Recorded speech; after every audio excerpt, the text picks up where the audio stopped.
नमस्कार दोस्तों, आपका स्वागत है। आज जो हम केस देखने वाले हैं वो एक सच्ची कहानी है दोस्तों। ये डॉक्टर प्रमोद जैन जी ने कही थी। वो ये कहते हैं कि दिल्ली में एक शिविर में वो गए थे जहाँ पर पास्ट लाइफ रिग्रेशन जैसे मतलब पुनर्जन्म के बारे में जिस तरीके से रिग्रेशन करते हैं समूह में, उस तरीके से वो एक शिविर था। और वैसे वहाँ पर एक शिविर में गए थे। वहाँ पर वो शिविर इस तरीके से था, मतलब सिर्फ एक ही बार वो पास्ट लाइफ रिग्रेशन नहीं करने वाले थे, वो अलग अलग तरीके से करने वाले थे। सबसे पहला जो सेशन हुआ था वो इस तरीके से हुआ था दोस्तों कि अपने मार्गदर्शक आत्मा को हम करीब से देखें या फिर उसके बारे में हम कुछ जानना चाहते हैं, किसी इंसान को जानना हो हमारे मार्गदर्शक आत्मा के बारे में, तो वो उस तरीके से जान सके, उसलिए वो शिविर था वो। और उस पास्ट लाइफ रिग्रेशन के सेशन में मार्गदर्शक आत्मा को हम किस तरीके से देख सकते हैं, तो उसका वो शिविर था। खुद प्रमोद जैन जी ने भी उस शिविर में अपने मार्गदर्शक आत्मा को देखा और एकदम डायरेक्टली बात तो नहीं हो पाई, लेकिन वो ये कहते हैं कि बहुत ही अच्छा वो अनुभव था। उनके चेहरे की जो हंसी या फिर उनके चेहरे पे जो दिख रहा था कि एक मतलब उनको में हमारी जिम्मेदारी है, या फिर उनको देखकर वो कितने मतलब बड़े आत्मा है। मतलब होता है ना, कुछ लोग ऐसे उनको देखकर पता चलता है कि इसको पूरे ब्रह्मांड के बारे में सब कुछ पता है। अगर ये इंसान मेरी मदद करेगा तो मैं अपने जीवन को बहुत ही अच्छे से जी सकूंगा, या फिर जीवन के सारे जो प्रॉब्लम्स है उसको अच्छे से मतलब उसको सॉल्व करने की कोशिश कर सकूंगा। ये एक ऐसा इंसान है जो मेरे जीवन का सार्थक कर सकता है। यह ऐसा इंसान है जो मतलब कहीं ना कहीं भगवान का ही एक दूसरा रूप मुझे दिखता है। तो ऐसा मार्गदर्शक आत्मा ज़्यादातर लोगों को दिखा और खुद इनको भी दिखा। बाद में ये प्रमोद जैन जी हमसे ये कहते हैं दोस्तों, बहुत महत्वपूर्ण उन्होंने बात कही है कि वहाँ पर वो सेशन होने के बाद हर एक इंसान इस तरीके से अपने अपने अनुभव कह रहा था, लेकिन एक इंसान ने बहुत ही अलग तरीके से अपने अनुभव कहे। और उसी अनुभव के मतलब वो जो उसकी स्टोरी है उसको ही आज हम मतलब देखने की कोशिश करेंगे। तो वो एक सर थे, दूसरे वो एक इंसान थे। वो ये कहते हैं कि तकरीबन कुछ सालों पहले उनका एक एक्सीडेंट हुआ था। वो एक्सीडेंट ऐसे था कि ये बाइक से जा रहे थे और सामने से एक बहुत बड़ी गाड़ी आ रही थी और ये उस गाड़ी के मतलब नीचे ही आ गए। गाड़ी ने इनको ठोका। और वो ये कहते हैं कि मैं लेफ़्ट साइड में कुछ वो गिर गए, लेफ़्ट साइड में वो झुक गए और बाद में वो उस तरीके से गिर गए। और बाद में वो ट्रक डायरेक्टली वहाँ से उनसे मतलब इनकी गाड़ी से यहाँ से ही चला गया। वो ये कह रहे थे कि उस वक्त अगर मैं लेफ़्ट साइड के जगह पे राइट साइड पे गिरता तो मैं मर जाने वाला था उस वक्त। और ऐसे वक्त में मतलब ये घटना हुई थी।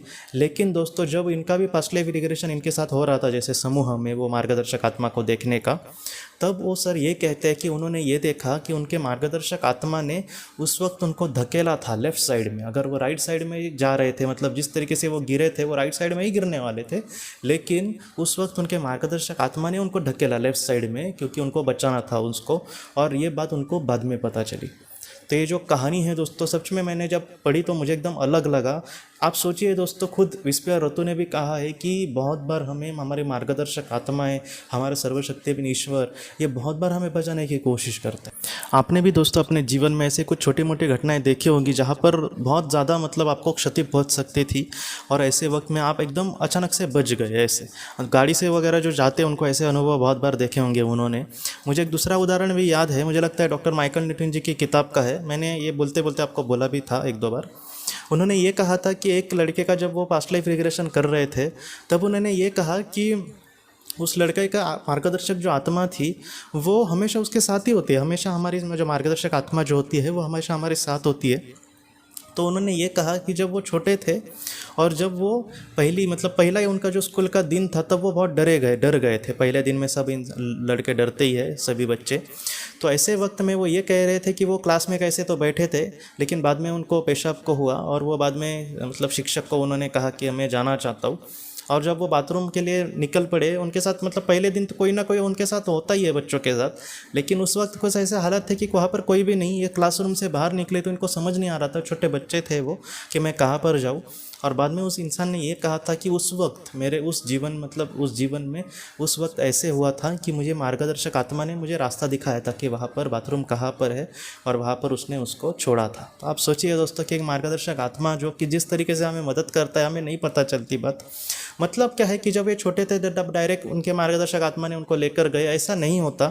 जिंदा जब तक हम हैं तब तक वो सारी चीज़ें हमें पता नहीं चलेगी। जैसे हमें लगेगा कि यहाँ पर होगा ना, मेरा दिल कह रहा है कि यहाँ पर है इसलिए मैं गया, लेकिन वो पीछे से कौन कर रहा है, तो हमारी मार्गदर्शक आत्मा। तो ऐसे बहुत सारे अनुभव होते हैं इंसान के साथ अगर आपके साथ भी ऐसा कोई अनुभव हुआ होगा तो आप ज़रूर कहना।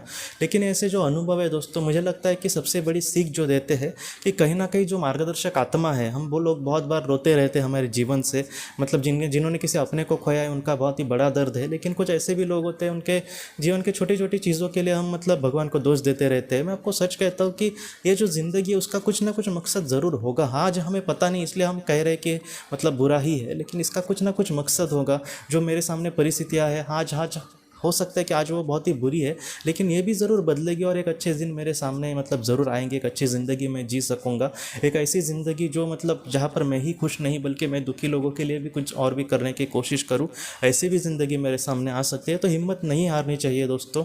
ईश्वर, सर्वशक्तिमान ईश्वर, उच्च बली आत्माएँ, बाद में ऐसे मतलब मार्गदर्शक आत्माएँ, ये हमेशा हमारे साथ है, हमारा भला करने के लिए यही है, हाँ हमेशा हमारे साथ है। तो आप प्लीज़ मत चिंता करना दोस्तों। ऐसी जो कहानियाँ हैं वो कहीं ना कहीं रूबरू करा देती है कि हमारे जीवन से भी एक परे मतलब कुछ ना कुछ एक ईश्वर का अस्तित्व इस तरीके से है जिस तरीके से वो हमें ज़रूर मदद करता है। हाँ, आज हमारे आंखों से वो हमें नहीं दिख रहा, लेकिन एक ना एक दिन हमें एकदम बहुत ही अच्छे से ये पता चल जाएगा दोस्तों। तो दोस्तों, हम अपने अगली वीडियो में किसी नए विषय को लेकर मिलेंगे। तब तक आप अपना, अपने परिवार का ख्याल रखना। आपका बहुत बहुत धन्यवाद। ज़िंदगी की रोशनी ये एक कंसल्टेंसी है जो ऐसे लोगों को मदद करने की कोशिश करती है जिन्होंने किसी अपने को खोया है, या फिर जो लोग अपने जीवन में बहुत ही ज़्यादा दुखी है। जो लोग इस संस्था के साथ जुड़ेंगे उन्हें पास्ट लाइफ रिग्रेशन की ऑडियो, ध्यान करने के लिए 5 ऑडियो, 10 ऑडियो बुक्स और उसके साथ साथ PDF किताबें, मतलब ऐसी किताबें जो मोबाइल या फिर लैपटॉप या फिर कंप्यूटर पर आप पढ़ सकते हैं, ऐसी किताबें उन्हें ईमेल पर या फिर व्हाट्सएप पर भेजी जाएंगी। जो लोग इस संस्था के साथ जुड़ना चाहते हैं वो कृपया इस नंबर पर व्हाट्सएप मैसेज करें। आपका बहुत बहुत धन्यवाद।